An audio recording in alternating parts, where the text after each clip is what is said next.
be able to hit one last shot in front of those great fans.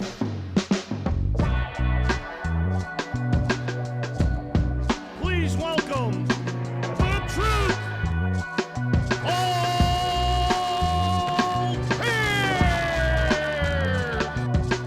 Ashley Neville here, sitting with a legend, Paul Pierce, aka The Truth, at your new hookah spot. Yeah. What's going on, man? How are you?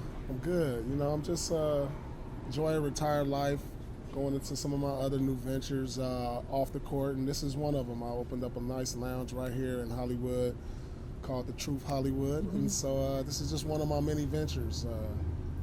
Well, I'm clever enjoying name. it. Of course. No, it's really awesome here. It kind of has like a New York vibe to it. Was that kind of what you were going for? Well, yeah, I just wanted to create a different vibe. It's just not really a rooftop vibe here in LA. That's what you really see on the East Coast. But then you get the good weather. We got rooftop, indoor, outdoor, something upscale. That's something you don't have in LA. It's an upscale hookah lounge that you can go to, relax. You might not want to go to the club. You might want to just come, hang out, watch a game, or whatever it is, but just, that experience where you can just come with your friends, relax, have some food, have some drinks, or even have some hookah. First things first, James Harden is playing incredible. I mean, this guy's I think he averaged, 41 points in January. Where do you rank him in all-time scorers? It's really hard to do rankings right now. I like to say we'll go back to that when a guy's career is over. There's been a lot of great scorers in the NBA history that had good stretches. Obviously, James Harden is in the middle of a great stretch over the last 4 or 5 years. He's putting up unbelievable numbers. So, something like that, when it's all said and done, then you can go back and say, all right, when you see his career average, what he done over certain stretches, and you can give him the proper ranking, I believe. But, right now, he's the best in the game as far as scoring. Wow. Right now. Better than KD. I mean, it's just how he does it. He gets to the free throw line better than everybody. He shoots the 3 step back better than anybody. He draws fouls. There's just a number of ways he gets it. We're just talking about all around skill level. KD has more ways to score, but Harden just gets it done consistently in those areas each and every night. Free throws, layups, threes. There's no better combination than him doing that, all 3. Well, now I need to ask. We've seen him put up great numbers throughout the season, but then come playoff time, something seems to shift. I don't know if it's a mindset thing. I mean, you've been to the finals. You've won the championship. You know what you have to do to get to that level. What do you think's going on with him during that point of time, when he has to play at a high level? Is it something mental? What do you think's going on there? I just think he's had to carry it by himself. He hasn't had the help until a year ago when he got Chris Paul, where he has that other all-star, superstar talent. So a lot is on his shoulders. It's tough. The playoffs are hard. When the whole defense and the whole scout report is focused on one guy, and you don't have that other guy to take pressure off you, and that's something he hasn't had since leaving Oklahoma City, where he wasn't the main guy. Now he's in the spot where he's the main guy. And if you don't have another superstar, it's pressure when you don't perform. I mean, I didn't have great games every game, but then when I got some help, they took the pressure off me. KG, Ray, Rondo, when I didn't have that great game. And he hasn't had that until last year, but unfortunately, Chris Paul gets hurt in one of the biggest games of his career. And so we'll have to wait and see what happens. So I want to talk, about this whole big 3 thing, and, players are now starting to be able to choose their own destinies, and they want to play for a championship caliber team.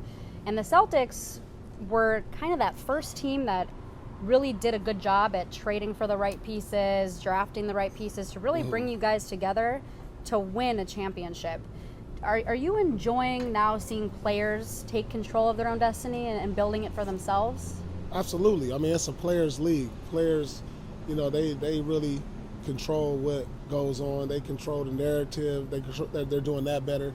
I think it's great. It's good for the league also. It's bad for some, small market teams, but that's just business. That's just business. When you work in a company and you're not happy with a company, you want to go to a different company, or, that's just how life is. And, when players aren't happy, they have the right to request trade or move on during free agency.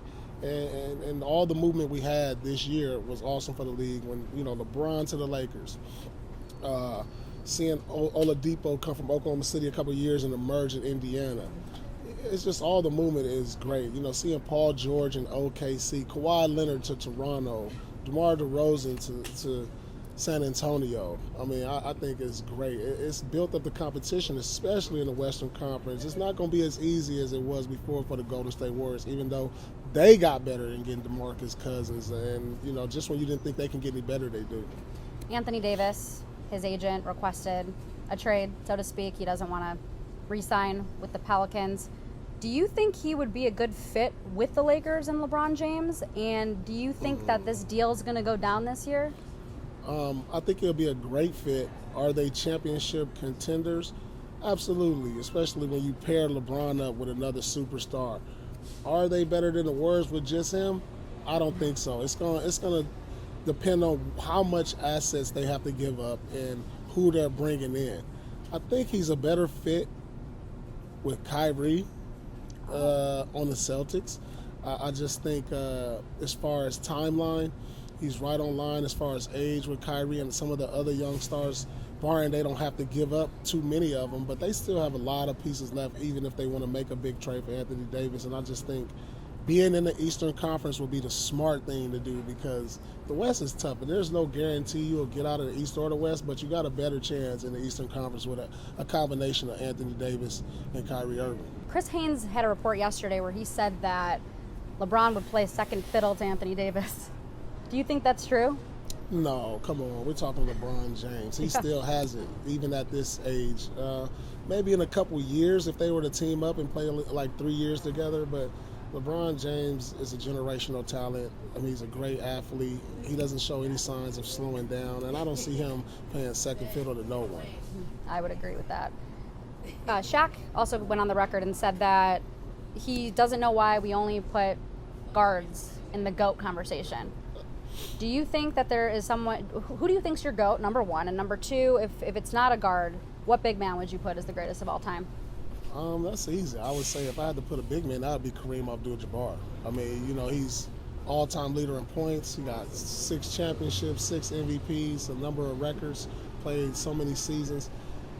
I don't know why he's not mentioned up there with the greatest of all time. He should be. When you talk about top 3, you always hear the same names, Magic, Michael, Bird, but Kareem is definitely in there. So absolutely, Shaq is right. Wilt Chamberlain. If you just look at the numbers, if you're not going off the championships won and Bill, if we're going off the championships won, then you got Bill Russell. Mm-hmm. If we're going off numbers, then you got Wilt Chamberlain. So I really don't know the criteria to where these rankings come from, because it's different eras where these guys were great. And you can't compare eras. So, it's a tough discussion and one that will always be up for debate. I would agree with that. And if you were a GM, who would you have in your top 5 starting 5 lineup all time? Starting 5 all time. Probably have to start with Magic. Okay, good one. That's my point guard. 2 guard, I'm going to have to go Michael Jordan. At the 3, I'm going to go LeBron James. And at the 4, because I got a lot of scoring already, I'm going to go Kevin Garnett, a defensive anchor. And then at the center, that's a tough one. I'm going to have to go I'm going to go with Diesel on this one. And do you think that starting 5? This is just unbelievable, these people trying to distract our interview, but it's okay. We're going to work with it. So do you think that starting 5 you just named could beat the Warriors? That team could beat any team. The Wow. team I just said. Okay. What? Go ahead. That team could beat any team. Come on, yeah, Shaq, no, I would agree. KG. Come on, LeBron, Magic Johnson, and Jordan. Mm-hmm. Team wouldn't lose a game. I agree with that. And so, Jimmy Butler, do you think he's one of the misunderstood players in the league? I don't know. I have never had a chance to meet Jimmy Butler. Obviously he's been to a couple places and had confrontations with his coaches and teammates. If you want to call it misunderstood, I guess you can. He's a great player. Sometimes most of us who are successful and we get to where we get to in life are misunderstood, though. Mm-hmm. Well, he said something interesting on on the podcast with Chris Hymes, actually, is that he said that he got this confrontational mindset by seeing the way Derrick Rose, Luol Deng, Carlos Boozer, all those guys played together and how they held themselves and each other to such a high standard by yelling at each other, cussing each other out. Would you say that was kind of the same dynamic that you guys had with Boston and why it made you guys so successful? Well, I think you got to understand the era, first off. Like, what was done then is not being done now. How players are getting coached then don't get coached the same way now. So I think as a leader, you can't be stubborn on your leadership qualities and how you used to do things, because you don't see those coaches who yell and stomp their foot. Those coaches you don't see around the league no more. It's more catered toward the players. It's a little more sensitive type of league now where, when you criticize somebody, they don't take it as coaching. They take it as criticism. And so, it's just a different generation we live in. I think you got to know your teammates, know the people around you, and you can't treat them all the same. So you were one of the only guys who can truly lock down LeBron James in the Eastern Conference I wouldn't Finals. say lock down. Well, you locked him down in the Eastern Conference Finals. I would call it more go back at him than lock him down. Okay. But you still did a good job in the Eastern Conference Finals. I'm going to give credit where credit is due. What are the tricks to stopping someone like that? Well, you really can't stop a player like that because they're tremendous. You got to surround them around a team defense. It has to come from a number of players. Any great isolation player or great scorer in our league is going to score, whether it be fouls, driving to the hoop. That's what makes them great. So it has to be centered around a great defense. And I was fortunate to play around some great defenders and a great team defense. Absolutely. One more question for you. So going back to the last three-pointer that you hit as a Celtics, what were the emotions that were going on through your head at that time? It was just chills knowing that this was my last game in the Garden as a basketball player, just walking in there and just the reception every time I stepped in there from the time I left from wearing that Celtics uniform. I mean, we have the best fans in all the world, and, I just wanted to get one last bucket. Was sitting over there all game long, didn't really play a lot that day, and just to have that opportunity, that was like the perfect send-off to my career in Boston, just to be able to hit one last shot in front of those great fans I was able to spend most of my career with.